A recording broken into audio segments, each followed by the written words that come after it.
The hunting stage. The invention of weapon tools enabled man to become a hunter and thus to gain considerable freedom from food slavery. A thoughtful Andonite who had severely bruised his fist in a serious combat rediscovered the idea of using a long stick for his arm and a piece of hard flint bound on the end with sinews for his fist. Many tribes made independent discoveries of this sort, and these various forms of hammers represented one of the great forward steps in human civilization. Today, some Australian natives have progressed little beyond this stage. The Blue Men became expert hunters and trappers. By fencing the rivers they caught fish in great numbers, drying the surplus for winter use. Many forms of ingenious snares and traps were employed in catching game, but the more primitive races did not hunt the larger animals. 3. The Pastoral Stage. This phase of civilization was made possible by the domestication of animals. The Arabs and the natives of Africa are among the more recent pastoral peoples. Pastoral living afforded further relief from food slavery. Man learned to live on the interest of his capital, the increase in his flocks, and this provided more leisure for culture and progress. Pre-pastoral society was one of sex cooperation, but the spread of animal husbandry reduced women to the depths of social slavery. In earlier times it was man's duty to secure the animal food, woman's business to provide the vegetable edibles. Therefore, when man entered the pastoral era of his existence, woman's dignity fell greatly. She must still toil to produce the vegetable necessities of life, whereas the man need only go to his herds to provide an abundance of animal food. Man thus became relatively independent of woman. Throughout the entire pastoral age, woman's status steadily declined.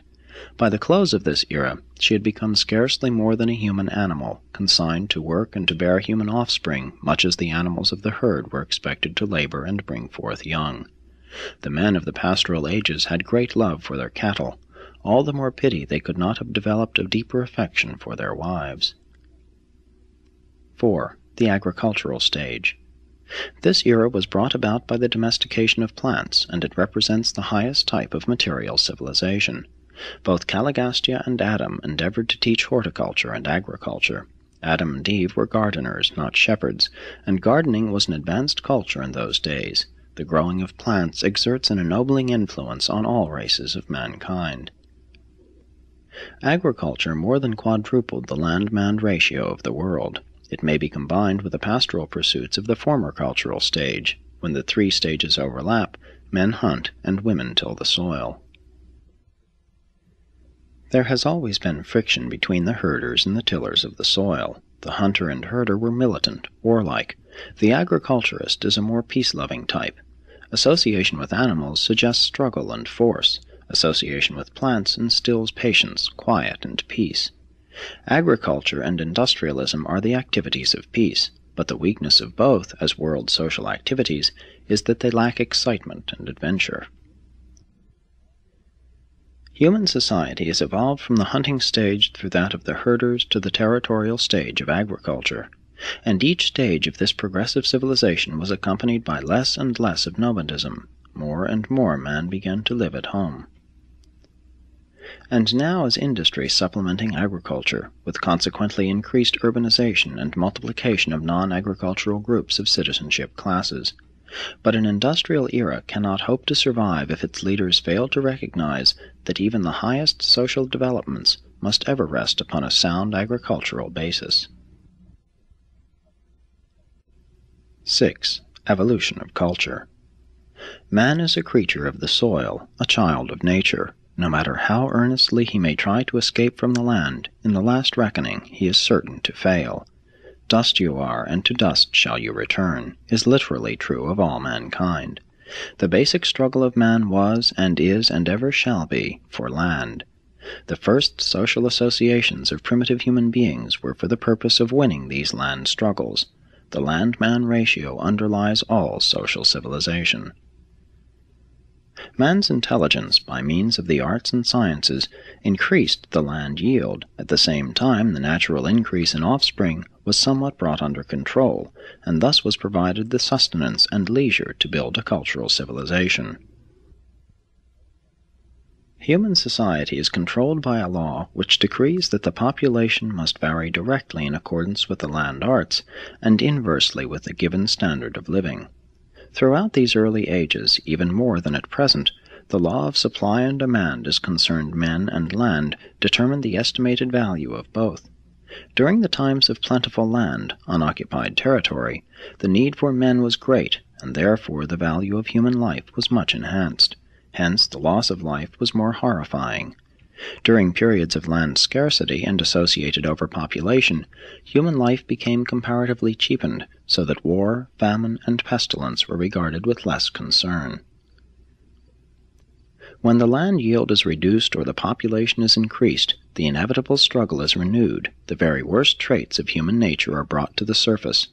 The improvement of the land yield, the extension of the mechanical arts, and the reduction of population all tend to foster the development of the better side of human nature. Frontier society develops the unskilled side of humanity. The fine arts and true scientific progress, together with spiritual culture, have all thrived best in the larger centers of life when supported by an agricultural and industrial population slightly under the land-man ratio. Cities always multiply the power of their inhabitants for either good or evil. The size of the family has always been influenced by the standards of living. The higher the standard, the smaller the family, up to the point of established status or gradual extinction. All down through the ages, the standards of living have determined the quality of a surviving population, in contrast with mere quantity.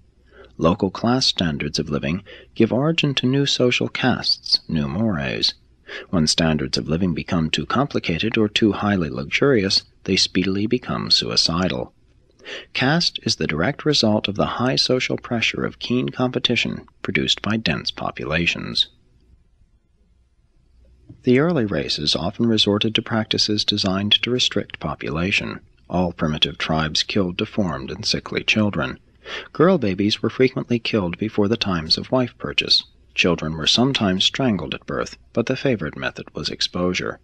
The father of twins usually insisted that one be killed, since multiple births were believed to be caused either by magic or by infidelity. As a rule, however, twins of the same sex were spared. While these taboos on twins were once well-nigh universal, they were never a part of the Andinite mores. These peoples always regarded twins as omens of good luck. Many races learned the technique of abortion, and this practice became very common after the establishment of the taboo on childbirth among the unmarried. It was long the custom for a maiden to kill her offspring, but among more civilized groups these illegitimate children became the wards of the girl's mother. Many primitive clans were virtually exterminated by the practice of both abortion and infanticide. But regardless of the dictates of the mores, very few children were ever destroyed after having once been suckled. Maternal affection is too strong. Even in the 20th century there persist remnants of these primitive population controls. There is a tribe in Australia whose mothers refused to rear more than 2 or 3 children. Not long since, one cannibalistic tribe ate every 5th child born. In Madagascar, some tribes still destroy all children born on certain unlucky days, resulting in the death of about 25% of all babies. From a world standpoint, overpopulation has never been a serious problem in the past. But if war is lessened and science increasingly controls human diseases, it may become a serious problem in the near future. At such a time, the great test of the wisdom of world leadership will present itself. Will Urantia rulers have the insight and courage to foster the multiplication of the average or stabilized human being, instead of the extremes of the supernormal and the enormously increasing groups of the subnormal? The normal man should be fostered. He is the backbone of civilization and the source of the mutant geniuses of the race. The subnormal man should be kept under society's control. No more should be produced than are required to administer the lower levels of industry, those tasks requiring intelligence above the animal level, but making such low-grade demands as to prove veritable slavery and bondage for the higher types of mankind. Presented by a Melchizedek, sometime stationed on Urantia.